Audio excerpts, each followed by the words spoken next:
So think back to last March when the pandemic was declared. Shock in terms of, what is going on because the whole world changed overnight. And so it had, for most of us, there was a strong emotional response associated with the loss of control as well. Mm-hmm. And as humans, we want to be comfortable. So anything that is going to move us outside of our comfort zone is going to elicit certain what you would call negative emotions, and shock can be one of the first ones. Unfortunately, we don't, for the most part, proceed that quickly to accepting it. So we may have denial. Mm-hmm. So, and there's still this far in, there's still people who are denying what is happening as opposed to moving along the change curve in, a change able way, stuck in the denial aspect of it. As in most changes of behavior, it needs to begin with a change in mindset, a change in attitude. Because if you decide to rail against us, this change doesn't suit you, it's an inconvenience, it's moving you out of your comfort zone, you find it threatening in some way, you can continue to rail against it. But for the most part, and especially in the case of the pandemic and other major changes that are implemented from external forces, railing against it will only succeed in increasing your stress level. It's not going to stop the change in its tracks. So it's a decision that needs to be made. Am I going to be a victim? Am I going to be powerless in this? Or I'm going to get to the point where I make a decision. There's directive after directive, protocol after protocol.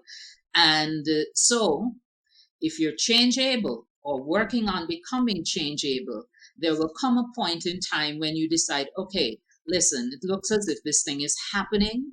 So get curious. How can I now rearrange myself, my life, the way I do things to be able to not just survive, but possibly even thrive in this new event? And so you start to experiment with it. So, okay, working from home, how can I make this work for me?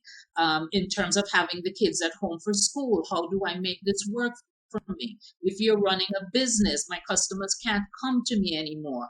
How can I take my goods or services to them? So you start to experiment with it. You're curious about it. You explore possibilities as opposed to railing against it, being resistant, being in denial, frustrated, and anxious. I'll give you another example from my lived experience. So when the pandemic was declared and everything was locked down last year, of course, as a consultant, most of my business essentially disappeared overnight. So I railed against it. I was frustrated. I became a little bit depressed. Then I got to the experimentation stage and I said to myself, what is it that I can control? What could I do that would give me back some of my power? And Pearson, that's when I wrote Manager's First Aid Kit. It was during the lockdown last year. And Pearson, the published research says that 70% of change initiatives fail. And the reason for that is that there's not enough attention paid to the people side of change, not enough support, but even before that, not enough communication. So because it begins with mindset and attitude, it's very important for managers, for employers, for heads of families to communicate with others in terms of, here's what's happening, here's why it's happening, if in fact you do know why. And here is how we can accommodate the external changes. Here's how we can change our way of being and what we're doing so that we show up as being change able and can get through to the upside of the curve, where we make a decision to move with the change and we integrate the new way of doing things into our routine. Mhm. So if you're in the position where you're leading a change initiative, begin with a strong communication plan and definitely answer that question. What's each of your stakeholders?